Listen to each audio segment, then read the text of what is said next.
Sir, doon na ba'y person of interest ato kapulisan? Sa pagkakaroon sir, no, nanatay duha ka person of interest. However, di pa Buntag ko nga ha, kano sa ama nawala. Diya, alas 8 pas buntag. Kumusta mga kababayan ko? Ako po, may maganda pong latest update po kay Ian Minyusa, no?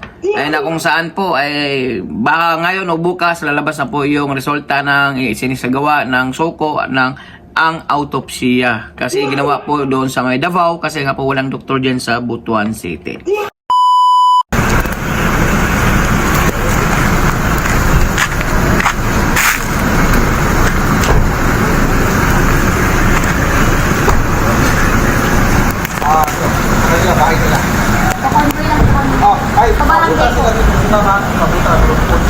So mo ni ang taga Rufo Rafi Tolfo in action, no?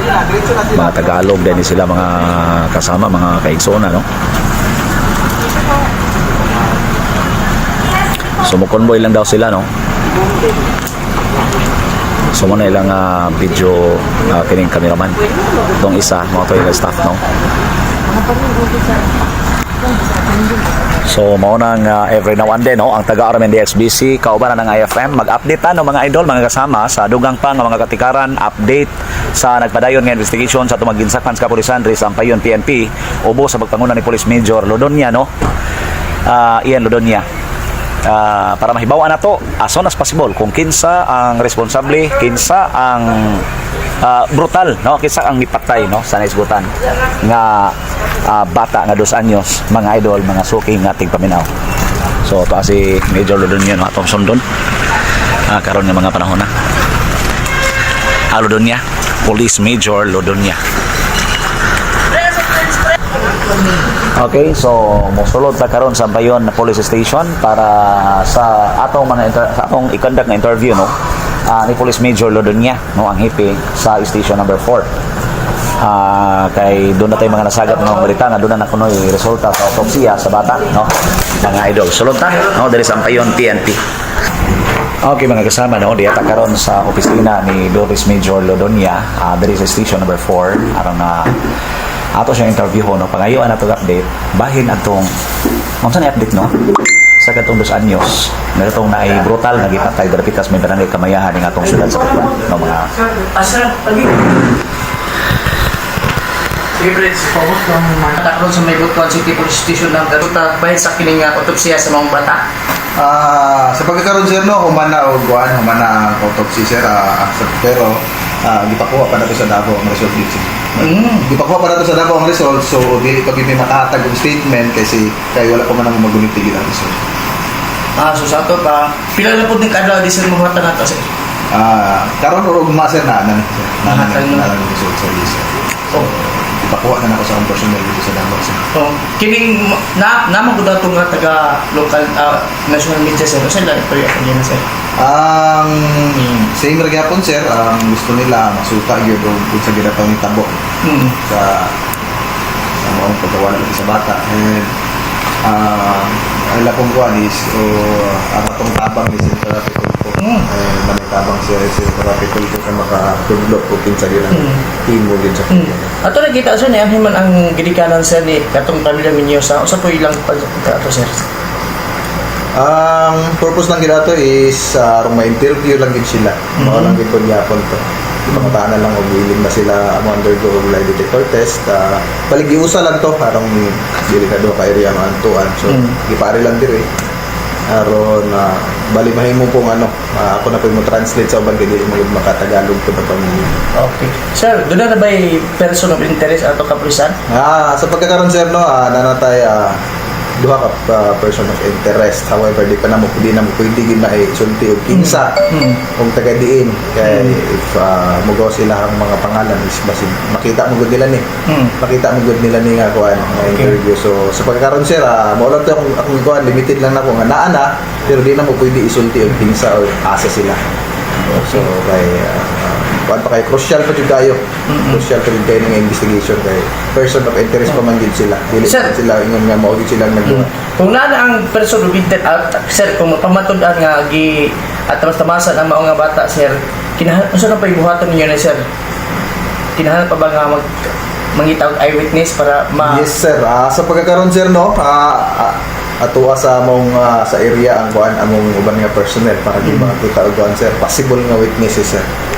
So kagahapon lang gid sir naghimo mag case conference sa gipangunahan ni ni among Regional Director Police Brigadier General Maestrado o City Director Police Colonel Vichiatar. So, ang instruction ni RD o ni CD is maghimo mi og SITG. So, magtinabangay ang region, ang personnel sa region, o personnel sa city, o personnel po diri sa stations. Aron mas daghan ang personnel nga mo imbestiga gid sir, aron mas paspas gid sir, ug mas tinaw ang investigation ani sir. Unsa man po yung kaso ani sila ato bagong sir?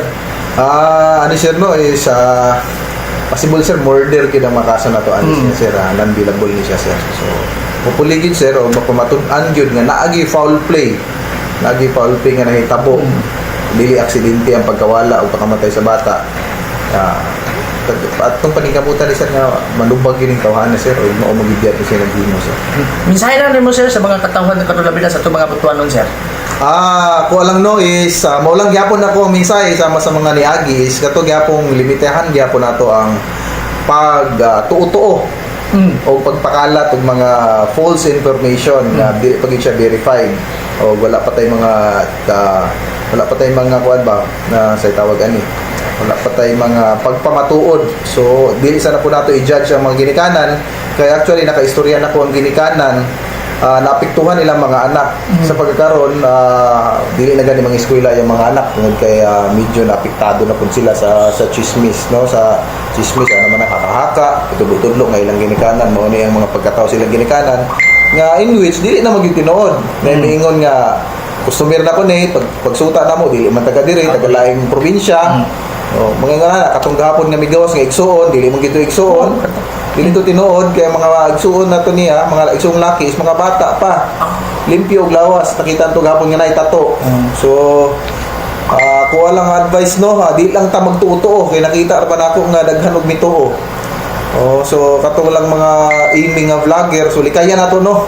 So paningkamutan po namo nga naay legal actions, nangita mig legal advice kung unsay among actions taken para sa mga nagpakalat og mga false nga information na nakahatag og kagubot, mga pangutana unya nakakuan pod, nakahatag pod og dakong kaguol sa pamilya, nakaguba gid sa reputasyon sa pamilya.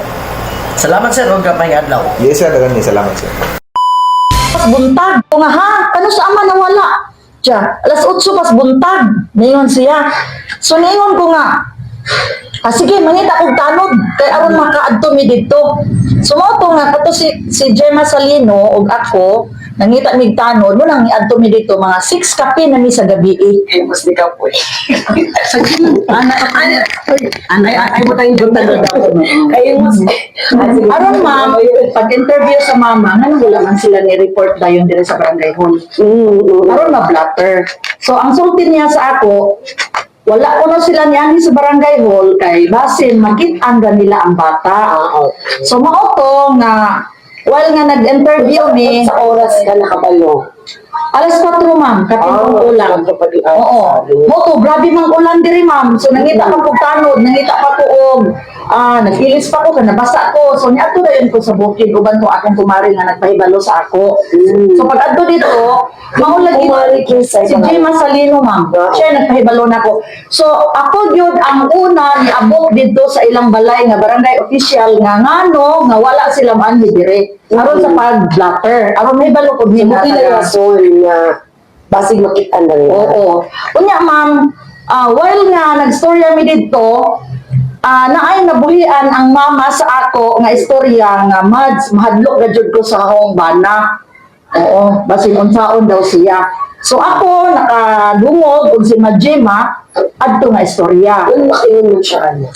Ako kabalo ma'am, basta kay mo lang na iladungog na ko. Okay, siya may take charge. Oo ma'am, oo. So mao na ma'am nga pagkaugma nang lakaw ni niya tumi sa pulis kay dinhi niabot mi diri alas 7 pa man sa buntag niya ang punos diha naman diha ang logbook ikadaduhan man sa barangay secretary so niuna mi sa pulis og blatter pagkabuntag na sa 24. So pag abot sa pulis na blatter na ni kuyog dayon ang duha ka investigator o duha ka pulis dito dayon mi sa area. Hantod everyday na ang police wala diha everyday na hantod nga nakita ang bata. Nakita nila. Oo, unya nagtinabangay na ma'am ang barangay official, mga workers, si kapitan ang nagdala dito, tanan man bisan pang taga-Tigdaolan ni adto na dito. O nga ha, kano sa ama nawala? Tiya, alas 8 pas buntag, ningon siya. So ningon ko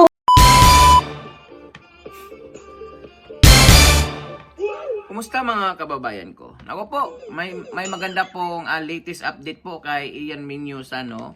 Ay na kung saan po ay baka ngayon o bukas lalabas na po yung resulta ng sinisagawa ng SOCO ng ang autopsiya. Kasi ginawa po doon sa may Davao kasi nga po walang doktor dyan sa Butuan City. So ayun po, na-interview po ni Sir Danny Luyahan. I credit this video to Sir Danny Luyahan. DXBC Butuan. Ayan, DXBC Butuan. Shout out DXBC Butuan. Ayon po sa interview ng list po doon na mayroon na pong person of interest. Mukhang dalawa pa yata yung person of interest within the inside the barangay lang yung mga person of interest. Pero hindi po kinilanlan kung sino, baka kapamilya, kapitbahay o yung mga barangay, hindi po natin alam kung sino yung ano nila kasi nga ongoing pa po yung kanilang investigation, no. So pagdasal lang po natin na sana po makamit po yung justisya para kay Ian Minyusa mga kois, no, dahil talagang kahit sino naman po kahit wala pa pong lalabas na autopsiya, masasabi po talaga natin na talagang may foul play po ang nangyari sa pagkatudas pagkawala ni Ian Minyusa. Kasi yung lugar na kung saan nakikita yung bata ay hindi po maabot ng isang 2 years old na bata ng ganun po kalayo. 4 to 5 kilometers. Tapos paakyat pa, pabundok, dadaan ka pa ng mga sapa o ilog. So napaka-imposible po. Ayaw nga po ng isang kagawa doon. Kanoy ba iyon? Kung di po ako kamali. Kagawad kanoy na talagang nilagay po doon yung katawan ng bata, pero tsugi na dong bata nung pagkalagay doon. At isa pa pong residente nagsabi na bago pa nakita yung bata, kasi di ba 7 araw bago nakita yung bata. Nung nakita yung bata, bago ang araw na nakita yung bata, may malakas na ulan at may pagbaha daw sa kanilang lugar. Kaya imposible na nung unang araw na doon na talaga yung bata, imposible daw hindi po maanod yun. Maanod talaga yun sa baha. Tama naman po yung sinasabi ng isang residente doon. Kasi pag andun yung bata mula D1, dumaan na po yung baha, malamang sa malamang, naano na po yun papunta sa baba.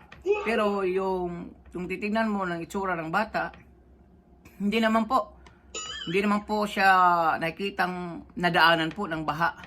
So ibig sabihin, yung tukoy ng nakita ng mga kapitbahay o ng mga taga-barangay na sinadya pong nilagay yung bata doon. At bago pa lang nilagay. Nung araw na siguro na nakita nila. Kaya po marami pong nagdududa talaga, no?